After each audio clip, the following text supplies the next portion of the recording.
Hey, folks, and thanks for joining us at our latest session of the Talent Table, Why Collaboration and Not Control is the Key for HR Tech. Super excited for this conversation, but before we start, just want to get a few housekeeping things out of the way. So if you look towards the bottom of your screen, you're going to see some widgets that you can use during the event. There's further related reading in the resources section. You can ask us questions using the Q&A. So we've got a lot of things to cover. So if we don't get to your question during the webinar, someone will get back to you. And last of all, you can register proactively for next month's Talent Table, looking at demystifying AI and how it can help rather than hinder HR, where I will be joined by folks from Vodafone and Deloitte. So, without further ado, let's jump into our session for this Talent Table. I would love to have our guests introduce themselves. Jacob, if you would start, then we'll go to Beatrice. And I have a question for you as well. I like to throw little kind of fun questions at folks just to get us thinking and start our morning off right. So the question I want to ask all of you as well that you can include on the answer to in your introduction is, if you had to buy only one of the following, a boat, an RV, or an off-roading vehicle, which would you buy and why? So Jacob, we'll start with you to intro and give us your answer to that really fun question. Awesome. Thank you, Rebecca. Thank you for having me today. My name is Jacob Bradburn. I am a senior manager. I'm part of Accenture Strategies Talent and Organization Practice. I work with our clients across a host of talent and organizational challenges that they face, and spend a lot of time with clients in the energy space, but work with a range of clients outside of that as needed. And I'm excited to be part of this discussion today. And if I had to choose, I think I would go with a boat. And why is because I feel like when the zombies attack, that water might be the safest place to be. Oh my gosh, I love that. What a great answer. I could tell you some zombie stories down the road, but that's amazing. All right, so Jacob's on a vote. All right, Beatrice, over to you. Hi, everyone. Yes, thank you for having me. And so I'm Beatrice Rodriguez, and I'm the Group Head of Talent and DEI for Bayer. And I would probably say I actually have an off-road one. Simply because I love to explore rocky, in a way, terrains, and you need to be ready in that exploration to go many ups and downs, and I think that an off-road would sort of help you navigate that journey. So yeah, that's my answer. Fabulous. This is so great. I love learning little tidbits about folks that you might not normally share in a work meeting. So thanks for that. So I'm your host, Rebecca Warren. I am with Eightfold AI. I've been here about 3.5 years. Started in customer success and recently moved over to a new practice that we're developing around talent-centered transformation, which we may or may not work into this conversation. We will see. So what I love about what both of you said, oh, and I would pick an off-road vehicle because I have an FJ and I love FJ and I love off-roading. So, but what I love about what both of you said, and I did not know your answers ahead of time, is that both of you talk about being prepared and proactive, right? How can we be ready for a zombie apocalypse or for big rocks that might come in the way? So I love that you said that, because that helps us really dive into our topic of collaboration, being prepared, thinking about a bigger picture than just ourselves when it comes to HR tech. So when we think about that collaboration, that's really critical for an organization to be prepared, both inside and outside that collaboration. So some things we may talk about today are diverse perspectives, inclusivity, adoption and buy-in, innovation, problem solving, integration, risk management, and maybe some other things as well. But all of those topics help us to be prepared when it comes to evaluating and understanding HR tech. So let's jump in here. by talking about the fluid state of HR tech and what's happening in the space right now. More and more solutions are entering the market. We've got a lot more choices, and there's also a lot more there's a lot more depth to what we're seeing in the market. So as we're thinking about these increasing challenges that we're trying to solve at work and also changing work practices, how do you think the HR tech stack has evolved in response? So Jacob, I'll send it over to you first, and then Beatriz, if you have things to add on, that would be great. Yeah, happy to take that. I think, as you mentioned, the space, it feels like, has exploded, especially over the last 3 to 4 to 5 years, due to, I'm sure, many variables related to COVID and remote working and the the pace at which technology is advancing. I think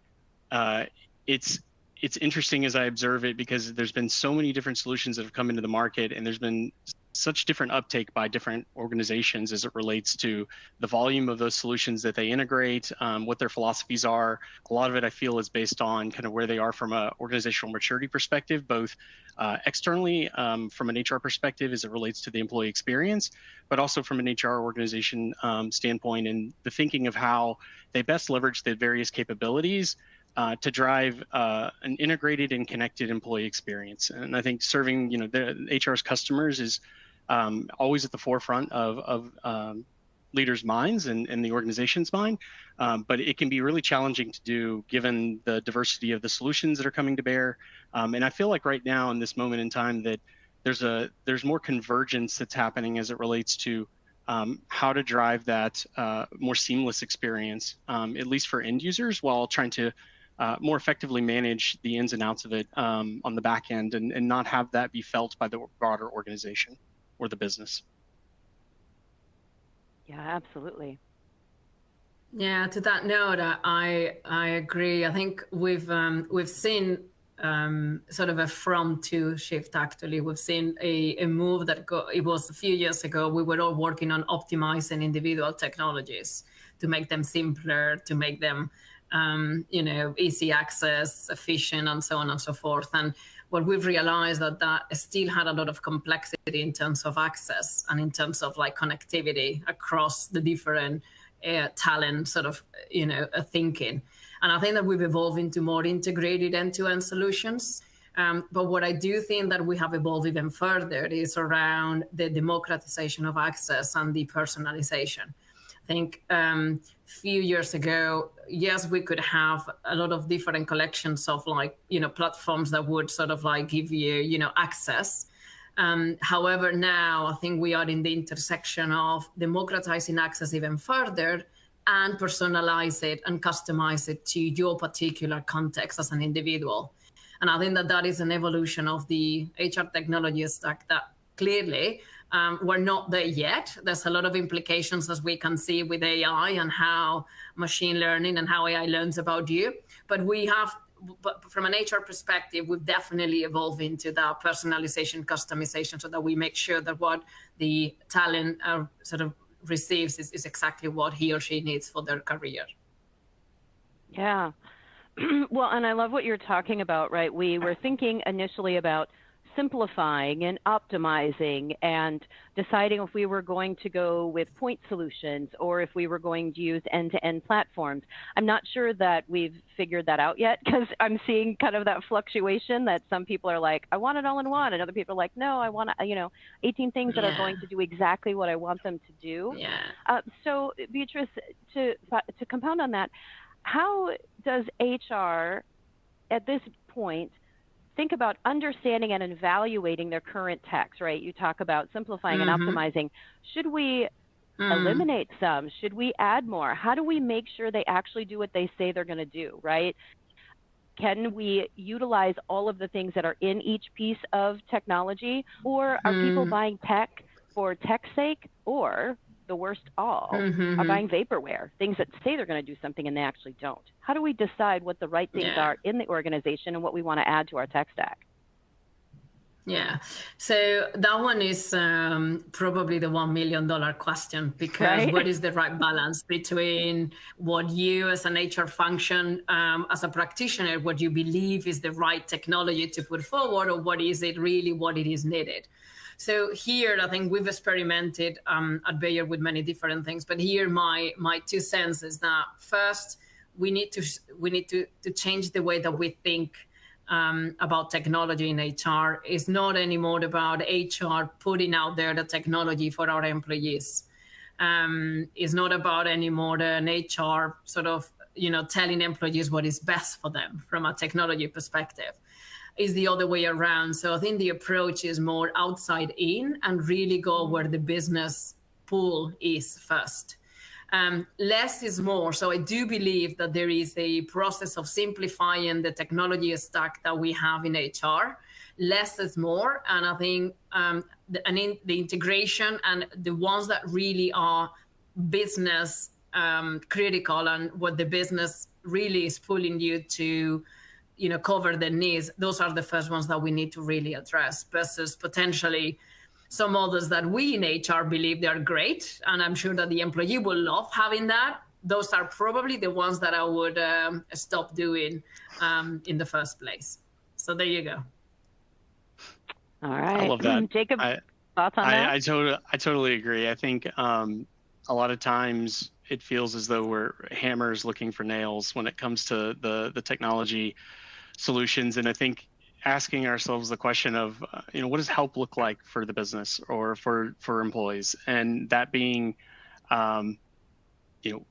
simplified. And Beatrice, as you were saying that, I was thinking about, if it is your decision as an organization to go with many different technologies, which is fine, there's just a lot more work on the back end to try and create a more simplified, unified, seamless employee experience, so that they don't have to feel the disruption of not knowing where to go for what, or what tool when, and how do I simply solve for what I'm trying to solve for today, and not spend a lot of time searching for what I need to find on our internal sites or whatever it may be, reaching out to folks. So I think it is really like getting into the minds of the business and what help looks like for them and what would be useful versus what we may perceive as that help versus the reality. Right. Now, I don't know about you all, but I have found in my previous career as a practitioner that if I either had a solution that I thought was great, or someone in the organization, right, that we've learned that our folks say we want this, doesn't always mean that we get the buy-in from the right people at the right time. So how do we, if we've bubbled up these solutions that we think absolutely are going to help our organization get to that final outcome, right, focusing on that ROI, how do we get that buy-in from our teams all the way up to that C-suite to say we feel like this is the right solution and get that engagement? Jacob, what do you think? I really think that this connects back to exactly what you said there at the end around buy-in, or the ROI. I think it relates to the value. Like, what is the value that this solution or capability will bring to the organization? And is that something, I think, connecting back to what we were just talking about, is that something that they're actually looking for, or that would look like help for them? It often, again, just we can be very guilty of looking at the shiny objects and thinking about like all the latest and greatest technologies that have come to bear in the market and how exciting they are. And not to take away from that, they are exciting, but are those really where we are as an organization? Is that where we need to be? And will that look like value as it relates to trying to communicate that to those around us? But then also those leaders that need to have, the understanding of how it can be useful, the sponsorship to support the enablement of it, as well as ultimately the cost that it's going to take to implement it. I would offer a complementary lens to this one, which is actually how we as an HR organization bring this to life to our stakeholders. And it's more around the how, not so much the what. So sometimes you've seen over the years as an HR organization, we could have defaulted at times into telling. We could have defaulted at times into you have to do it this way, and be very directive in the way that we've been bringing certain either processes or technologies and so on. And I think that when you think about now technology to the next level, the implications that that technology could have, as an HR organization, we probably want to hone a little bit in our storytelling skill. I think it's a complex subject when you think about AI, when you think about technology, when you think about what technology is going to do for HR or for our talent and our people, development, talent acquisition. And I think that it does require a storytelling that people can actually relate to. It's not anymore about showing, you definitely need to have a hand on your numbers. That's super important, and understand the return on the investment. But it's not anymore about telling people that they have to do this because it is what it is, or because this is the process or the technology that we have decided at a company level. That's not how the world operates these days. So I think as an HR organization, how we evolve into less tell, but more share the stories, bring the story to life, what technology can do to you, what is seen for you. We don't spend enough time in that part of the equation. And I think it's critical to make sure that moving forward, everyone across the organization, from top management to employees to any sort of organization, is actually able to be in the journey with you, because technology is going to evolve. And I think that this test and learn of technologies, pilot things, it does require having this storytelling skill from an HR perspective to bring it to life. So that's one that I would say is going to be key in the future for us as an organization. Yeah, I think that's right. When we think about how things have gotten passed down for centuries, it's consistently through storytelling, through that thread that comes from person to person that ties it all together. And we know that if we don't tie it all together, we've got some problems. And I'll tell you, I learned in customer success, and I had not been in it before, so I didn't have any preconceived notions about what I was supposed to do or not do. But I learned that when we have organizations that sell to the C-suite, and we talk about change management, and we hope that folks figure it out before we go live, I will tell you that we ended up in several occasions with the disconnect because it was sold to the C-suite, but didn't get all the way down to the end users. And Jacob, you mentioned buy-in and adoption, right? If you don't have that, all the tech in the world that could solve all of the problems, if you don't have the end users actually committed to using it, huge disconnect. And we spent a lot of time with these folks and trying to get out of whatever we call it, tech debt, pit of despair, hell, whatever we want to call it, trying to get folks to embrace the technology that we all feel is going to make their lives better. But if we don't have that bottom-up buy-in as well as that top-down engagement, it really falls flat. So how do we understand that end user? How do we understand what they want, what they need, and how do we make sure that there's adoption not just from the overall big picture ROI, but also from the end user who we're expecting to actually use this technology that we're putting in place? So it doesn't matter to me who wants to start, Beatrice or Jacob, which either one of you have a point of view that you want to throw out there first. I'd love to hear it. Happy to kick us off. I really think that this comes down to thinking about how we deploy and test different technologies moving forward. So historically, I feel like it's been much more of a waterfall mindset of big implementations, massive technology investments. The market has become flooded with a lot of smaller, if you will, or maybe that's not the best word, but technologies or platforms that can be implemented much faster, much more quickly. It can be used as enablers to your core systems, your work days, your success factors. They can be stacked on top of them to enhance or augment. And so I really think that this comes back to thinking of it from much more of an agile perspective and looking at it, looking at how you can test with a group of users, employees within the workforce to get their feedback, to better understand that, is this what help looks like to them, before thinking about massive scaling across the organization. I feel like, historically, again, we've just rolled out what we thought was best, and when, I love Beatrice's comments around like, this is what is best for you, and we know, and we understand what you need.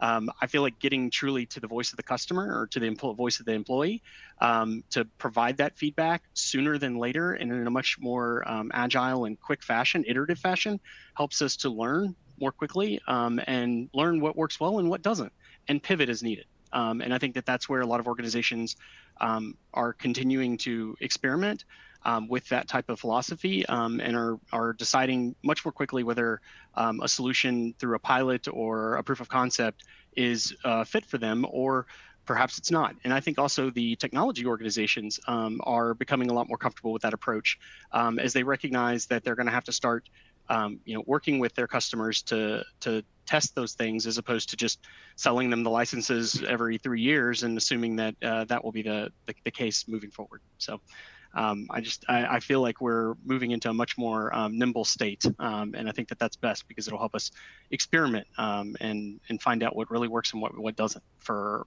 the organization based on our context. Yeah, that small group of a pilot or a champion group makes a big difference when you get people on board. Yeah, and I would also add, so we as well, we use sort of a lot the concept of MVP, early adopters. So we sort of like work through that experimentation. Now, we actually start the co-creation of it way before we sort of ask our early adopters or our pilots to test it. So for me, what has been, we recently kind of deployed one of our AI talent-driven management platforms.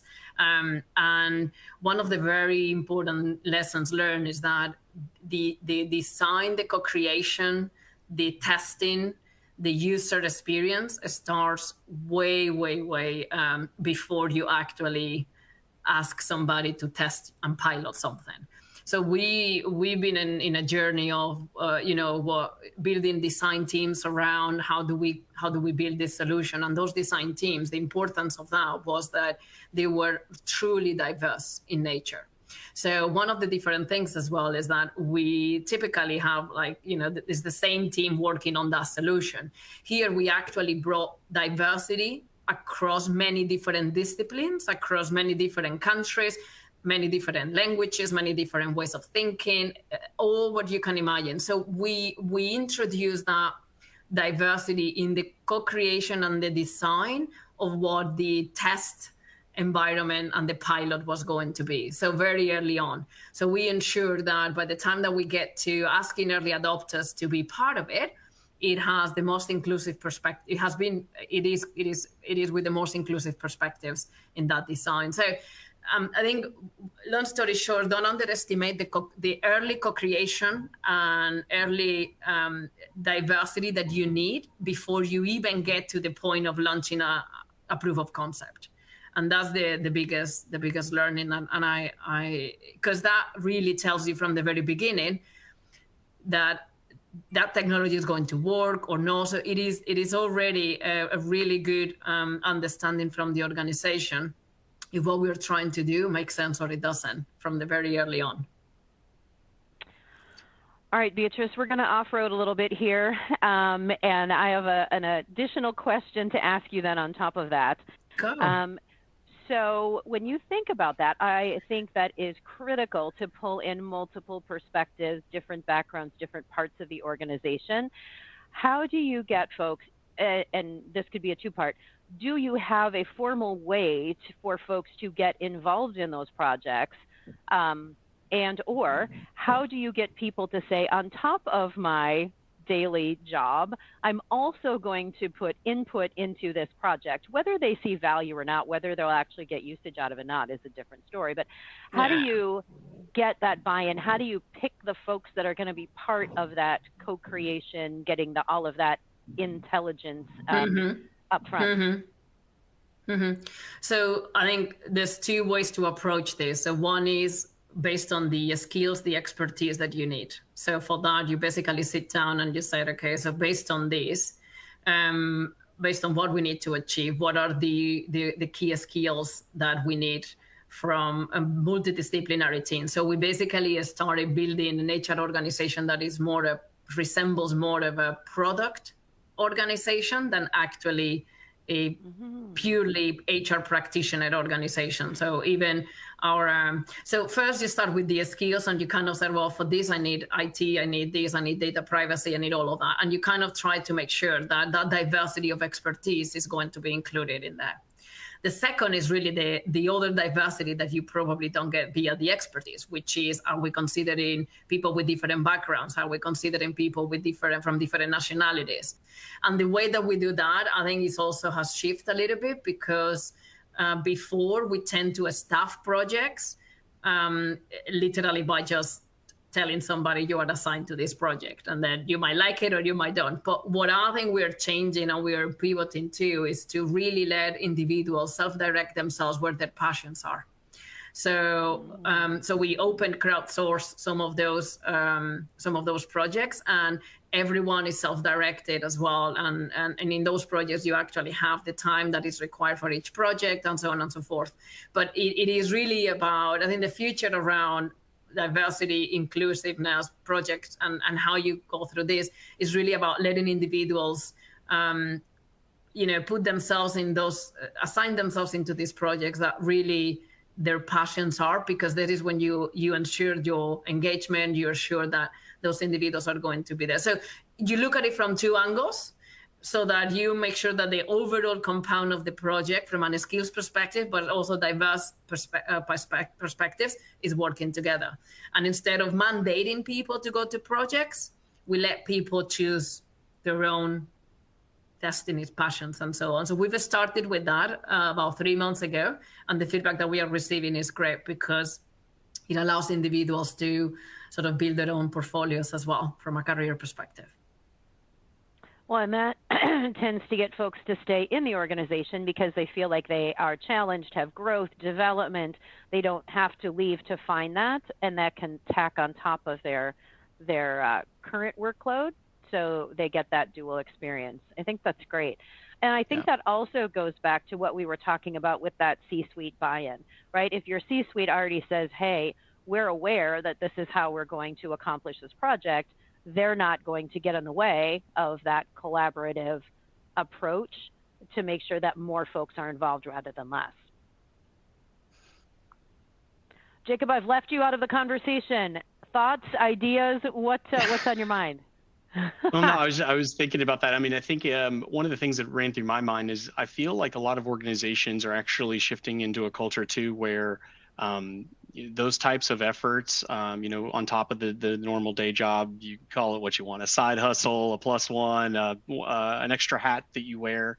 I feel like that's becoming more and more culturally expected within organizations, whether it be formal or informal to an extent. And so I think that I fully align with everything Beatriz said, and you added on. I think really giving people that sense of fulfillment, and because they may not always get that through their day-to-day job, right, or that their role that they have, and so giving them that kind of that extra thing that hits on a personal interest or a skill set that maybe the organization didn't even realize they had, that they get to then come to work and demonstrate, can really go a long way to providing them that sense of belonging, that sense of driving value for the organization that maybe they hadn't felt before. So I think it's a really powerful mechanism to be able to not only retain but fulfill your potential within your workforce.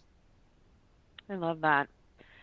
So, and it's okay if the answer is no, but I was wondering if either one of you had an example of a great integration or implementation, whether it was putting multiple tools together or an implementation where you actually did that from the very beginning of getting all of that buy-in all the way through the end result. So do either of you have an example that you might want to share about a way that it was done really well, either in your organization or that you've heard about from a friend? I don't know that I've ever seen a perfect one. Just be honest. You know what? That I think is the perfect answer. I think that's right. Because if we go in expecting it to be perfect, it's not. Yeah. There's never going to be a perfect implementation. I'll share a story that doesn't necessarily perfectly align with that, but I still find it a really interesting story because I feel like a lot of times there is those efforts to get all stakeholders at all levels enrolled and supportive, and in certain times that's not always going to happen. And so I saw one organization where they were looking at implementing a learning solution. They had enough leadership support, but there was still enough pushback to where they weren't quite sure. They were on the fence and they were going back and forth. They had done a few pilots. One of the leaders in the learning and development organization somewhat took a risk and just kind of turned on the system in the background. And the employees started using it massively, that the adoption and the consumption was so high that they could not even fathom what they were seeing from like the engagement and all of that, that by the time some of the leaders who were somewhat against it found out, it was too late. Like they couldn't turn it off because the draw and the pull was so strong. Now, that was a big gamble on that leader's behalf, but I found it really interesting and an interesting approach, and pros and cons to that. And I'm sure there were some behind the scenes conversations of whether that was appropriate or not. Let's not ever do that again, but. Yeah, right. But good job, because everybody's really excited about it and everybody's really engaged and they're out there consuming more learning than we've ever experienced. So I saw that as just a really unique example. Again, not for every organization, not for every context, but something as we think about kind of like how to experiment and test more, iteratively or in an agile fashion. I thought that was an interesting use case. Well, then in that case, what's the harm, right? People don't do it, right? So it's not like you're putting in something that's going to cause risk to the organization. The idea is it depends on how you define risk. Well, fair enough. Totally. But that kidding, one to totally. me, it feels like a less risky. It was like almost a no regrets. Yeah, and they were already paying for the licenses. There was a lot of things that in their mind that like just went as towards the logic of it. But yeah, it was a really exciting thing too, because I think one of the things that often organizations struggle with is the learning component and getting people to want to engage with the learning beyond the required and mandatory and compliance or regulatory or whatever it may be, and think more of from a personal development or self-growth and all of that. And so for them to see that so quickly was really exciting. Well, and it sounds like that might lend itself to some of the things that Beatrice was talking about in terms of learning new things, being part of something maybe you wouldn't have normally thought about. Maybe they were taking classes or different learning tracks that they might not have thought they had time for or they were approved to do. But if it's available, and then you can see who are those curious learners, who's the biggest consumers, how do we pull them into other projects, how do we start partnering with those folks that are learning that broad swath of information. I'm sure there's tons of learnings that come out of that. And who's developing niche skills or market relevant or emerging trending skills that are coming out. It did expose a lot, gave a lot of data to the organization to think through as it related to what type of talent they have and that they were building. Awesome. Thank you for sharing that. Anything you want to add to that? Yeah, I actually would have. The team at Bayer could. They will feel really. By the way, so we design a user interface where basically we turn upside down all of the way HR interacted with employees, or the other way around, how employees and people leaders interacted with HR. What I mean by that is typically in HR, you would kind of see many times kind of a bit more of a push model, right? So we will push a process here and we will push the other process there and the process with the technology and so on. And here really what we did was to create a user interface that it was actually designed internally. And it was really about what are the moments in time throughout the year where we expect an employee or a people leader to take an action on any people-related activities. So it was not anymore about this is the process A, this is the time. It is around, from a talent development perspective, dear people leader, through January to April, this is what we expect of you. And we kind of created that interface that it was more with that user experience. And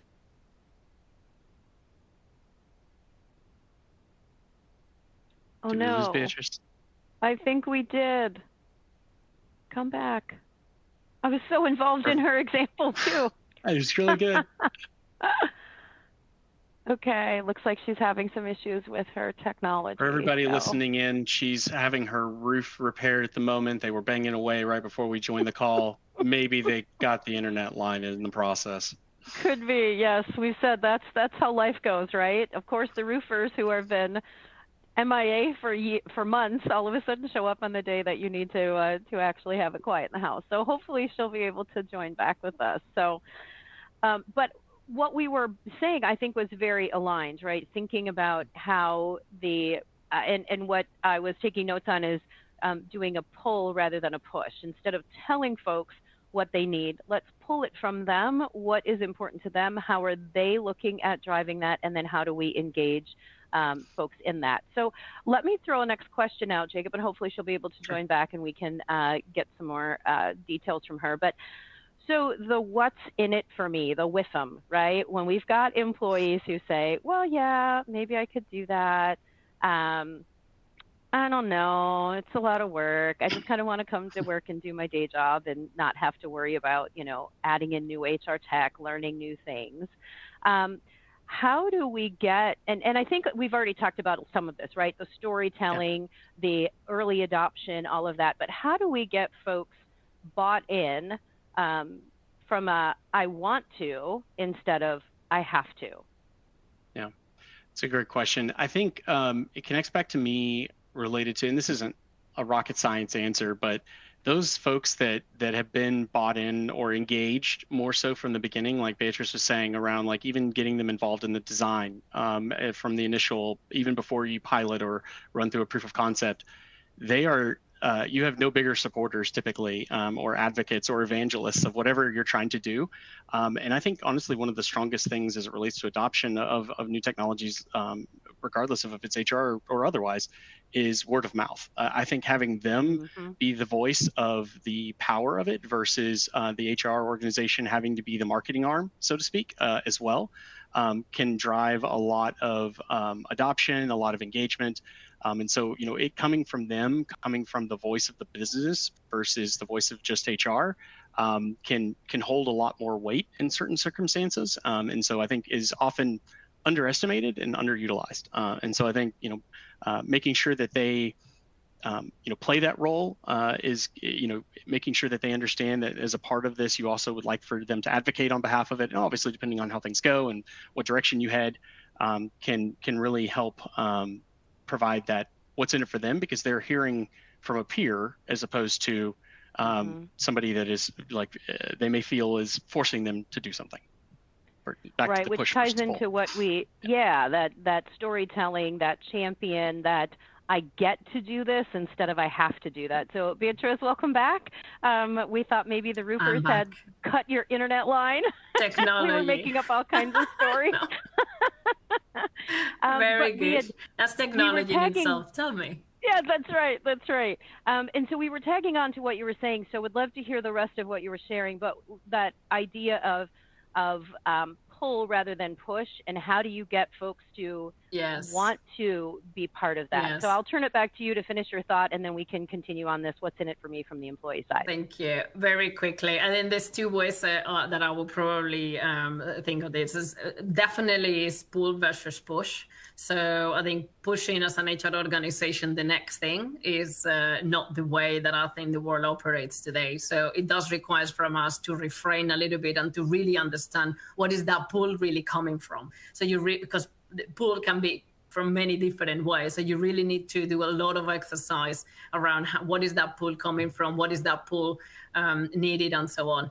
And the other one, a little bit what I think Jacob was mentioning, is not anymore HR, is not the next HR thing.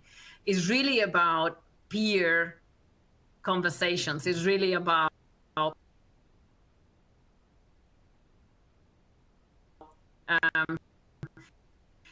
even when you are into this that situation where you basically have peers, sharing with you their experience with certain technology, it actually increases the likelihood of you going and test it and be curious that if somebody from HR tells you that you have to do this, or that it's good that you go through this process. So that's a little bit of the two sides of the coin that I think is a learning for HR, the evolution of what we are seeing. And when you tie that, when you think about the skills that somebody might bring to the table, when you're including them into this process, right, that pull rather than push, what do they want to do? How are we taking advantage of their passions? Jacob, you mentioned that before. How do we get folks thinking differently? That also then leads to, if we focus on the skill sets, then you have that built-in diversity of background, thought process. And there's additional learnings that come out of that too, because you never know where they may want to go in the organization. Maybe you pulled in somebody from accounting that you're like, they're brilliant and I'd love to have them over in project management. Or what kind of ways could we start utilizing those skill sets, moving them into different areas, right? Like I think about me coming into customer success at Eightfold. I was a TA practitioner, senior leader of TA processes and teams, but hadn't done customer success. But somebody saw, and it was actually a former partner of mine, came over to Eightfold and said, hey, I think the way you operate would fit well here. Came over here, learned a ton through customer success, but because of my passion, my interest in staying connected to the world, partnered a lot with marketing, did a lot of these webinars, right? Started really connecting and talking to folks, and they said, hey, let's have you come on over into marketing now and start this practice. Had I not volunteered, had I not been pulled in, had someone not seen that, had I not volunteered my passion, I wouldn't be in the role that I'm in today. So that's a whole nother conversation of how do we formalize that and talk about skills from the involvement as well as career pathing level. But great examples of that pull instead of push storytelling. How do we get that what's in it for me embedded in the organization so it's part of the culture as opposed to a special project? It's just now the way that you work. Any last thoughts before we move on to some mistakes? I actually want to a little bit on that one. When people ask me, so what about career? Like how career looks like in the future? I actually, I also think about, don't underestimate the power of adjacent skills. I think it's in those adjacent skills to your current skills sort of track are the ones that are going to give you the broader perspectives and the branching out into other careers and other fields that you might have not imagined. So when you think about skills, it's great to think about skills in sort of like in your field of expertise. But the key is around the adjacent ones, the ones that we typically don't pay attention, the ones that we don't know. And technology today gives you a lot of insights on adjacent skills. And in those adjacent skills, it's like what you were saying. So you were a practitioner of talent acquisition, but branching out into customer success, you could argue that it was an adjacent skills of your talent acquisition expertise because you were in contact with your candidates are your customers. Sure. So how do you ensure the success? So moving forward, careers should, in my view, we should pay more attention around the adjacent skills that would allow us to broaden the perspective versus the traditional way of continuing thinking about careers, perhaps not anymore with the next job title, but actually not anymore either with the next skill in your field. Is the adjacent ones, the ones that are going to give you broader perspective and opportunities. So that's a thought that perhaps could resonate with the audience today. Yeah. And I'd love to weigh in on that too, and to build off of it, because I think it's the adjacent skills and maybe we could call these adjacent skills, but also the unknown skills that a lot of our workforce possesses that because we've put them into such rigid structures around jobs and roles, and we believe we understand what's required to do that job or role, and have that well defined in our job architectures and job descriptions and things of that nature, we often underestimate the other skills that the workforce brings, and their experiences and their educational backgrounds and their continuing education that they pursue on the weekend because it's a passion area or an area of interest.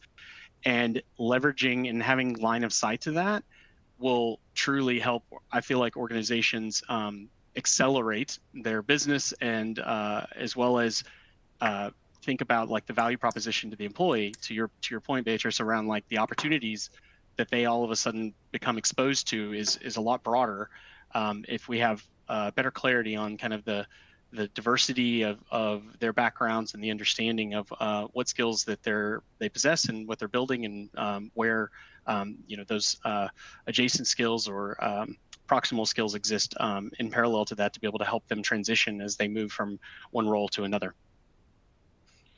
Yeah, for sure. And I think that ties back to a lot of different things we've been talking about. Oh, looks like we've lost Beatrice again. Dang it.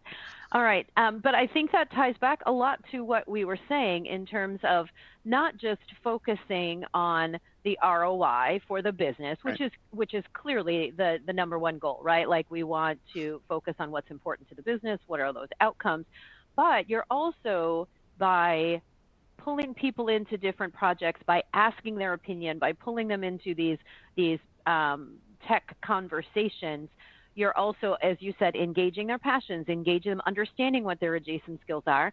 And your byproduct of that is longer staying employees, right? Happier lack of employees. attrition, happier employees. Folks are moving into different areas. They're learning different things. Motivated. That was one. Exactly. That was one thing that I always said, was that if we hire somebody with 100% of what we're looking for, that's called a consultant, as opposed to an employee that they can learn and we can pour into, right? So we want to make sure that we are giving folks opportunities to continue to learn and to grow, to be challenged, to feel, I know this is a scary word, but to feel uncomfortable.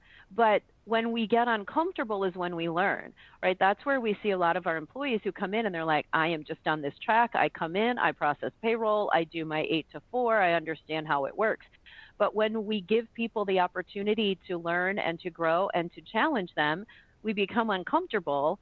But my personal opinion is that makes us so much better in the long run. I can say pretty confidently that I've been uncomfortable in the everyday the last 3.5 years at Eightfold, and I feel better for it. And it makes people uncomfortable when I say I'm that way. But if we talk about it as being challenged as opposed to uncomfortable, we're continuing to help our organization learn and grow and stimulate those adjacent skills and that ability to pour into the organization, as opposed to feel like I come in, I do my job, and if I ever want to grow or do something new, I've got to leave.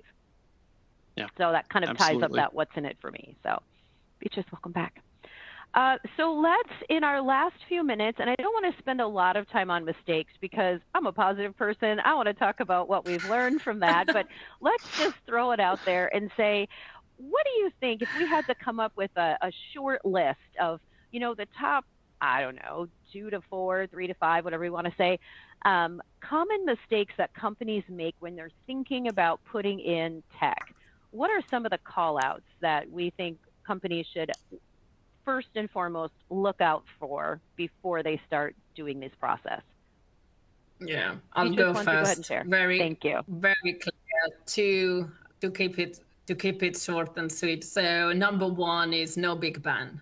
I think big bang of a new tech is a thing of the past. There's so much that you don't control these days on the integrations and the AI APIs and all of that you really need to make sure that you start small, piloted, early adopters, pull versus push.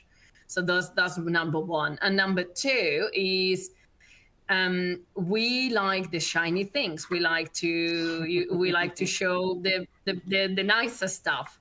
But spending enough and proper time on the non-sexy part of the tech fundamentals, like data management, data cleanup, and so on and so forth, is as relevant as the shiny stuff. So Even when you bring some of these technologies, platforms into place, you need to work really for a long time around skills taxonomy and data cleanup and data management and so on and so forth. And that is the non-sexy side of it, because it requires time. It requires, checking and validating and calibrating and all of these things, and I'm sure it resonates.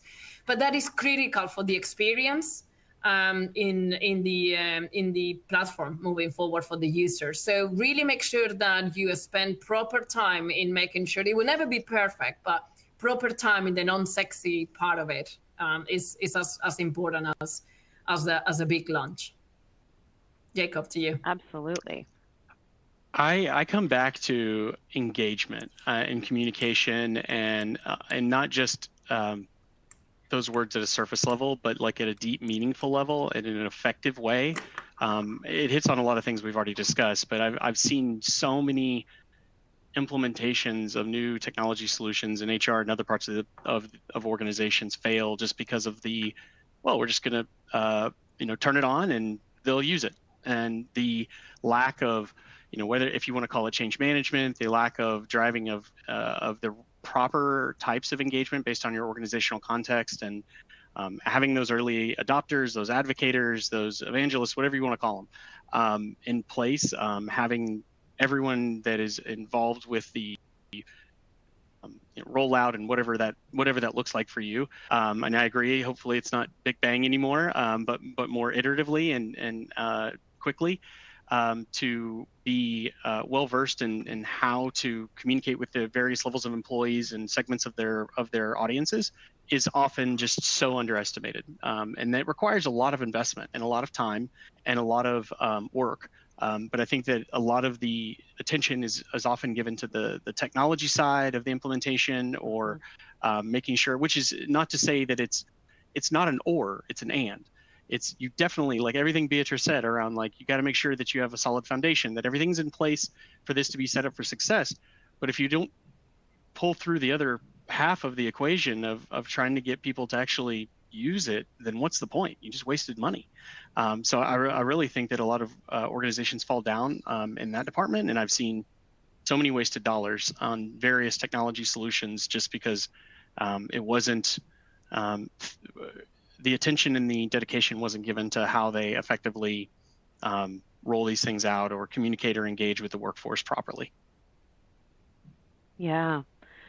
And I think those things that you shared are very consistent with everything that we've been talking about, right? Making sure that you're pulling in the right people. You've got communication top down. It's that storytelling thread that goes all the way through. Yep. Because if I think about, if you do it the right way on this, focus on the fundamentals, start small, use that pull versus push, continual, constant communication, telling the story all the way through. By the time somebody gets to that end, right, that go live, it's kind of a no-brainer. It doesn't feel like a big initiative because it's already been woven into the thread of the organization. It's already it's table stakes, right? Like, of course we're going to use this. Of course we're going to turn it on because I understand what it is. I know what's in it for me. I understand why we're doing this, how it ties back to the business results. That's one of the things I think is really hard for folks, especially if they are further away from the C-suite. Like, I don't get it. Why am I doing this? And just do it, like parent-child, like, just do it. It's good for you. As you said, Beatrice, like, that doesn't work anymore. We're not just going to turn something on and tell them to do it because we said. You've got to have that what's the why, right? Like, my youngest kid was always like, I'll do it if you give me a good enough reason, like, give me the why. And so I have had to learn to sell from the here's why, here's what's in it for you, here's how it's going to be better. So I think tying those pieces together are great learnings to take away. Now, in the last 2 minutes or so, I want to give us a chance to, now, taking those mistakes that we've learned from, I think we've got a list of things that we want to do, but what's the one piece of advice that each of you would give to HR leaders looking to pull in new HR tech? What's one piece of advice you would give to HR leaders? We'll start with Jacob. Oh, goodness. I know, sorry, put you on the spot.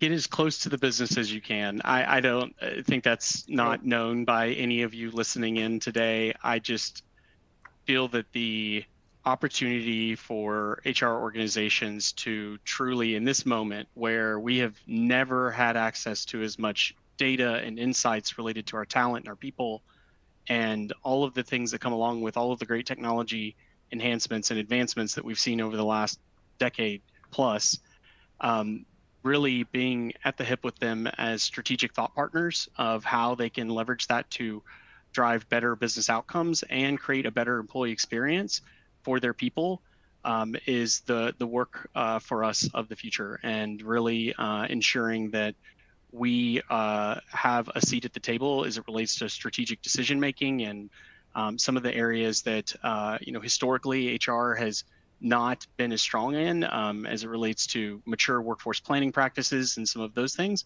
I think that's where we can really differentiate in the market and in the organizations with business leaders. That's great. For me, what I would say, an advice for HR leaders that are looking to kind of get employees bought into new HR tech, I would actually say don't underestimate the onboarding side of it. Because we tend to think about the experience of the user throughout the entire platform, but the very, very one experience that is critical to get right is the onboarding. This is true when you are hiring somebody, the first week, 2 weeks, the first period, when the gut feeling tells you, this is the right move or not.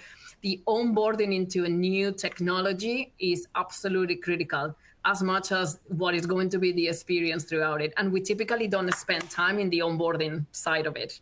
We kind of like tick on the box, somebody, and then we jump directly into how that talent is going to operate in the environment, in the platform. But we know that if the adoption in the onboarding side of it is not the right one, the employee will be less likely to actually come back to it. Or the experience of, oh, this doesn't do anything for me, or it is too tedious. That experience on the first moment of onboarding is key. So spend a lot of time with your teams around the onboarding experience and make sure that that is absolutely perfect, so that at the end of the day, it would be as well success of how that the likelihood of that person to come back to the platform and the technology. That's my advice. Yeah, I think everything that y'all have shared during our time together has been super valuable. I know I can go back and watch the recording, but I've been scribbling notes like the whole entire time, like, yes, that's great, awesome. So lots of learnings from this. Thank you both so much for your time. Thanks for fighting through all of the challenges that might have befallen us on this actual webinar, internet, roofers, all that kind of stuff. Thank you both very much. Round of applause for Beatrice and Jacob for being amazing guests. I also want to let you know that we will have another talent table coming up. You can register for next month's talent table, where we're going to be looking at demystifying AI and how we can help rather than hinder HR. So thank you all for joining us today, Beatrice and Jacob. Hope you have a fabulous afternoon, hopefully on a boat or maybe off-roading. So enjoy the rest of your day all, and we'll talk to you next time. Thank you. Take care. Bye. Take care.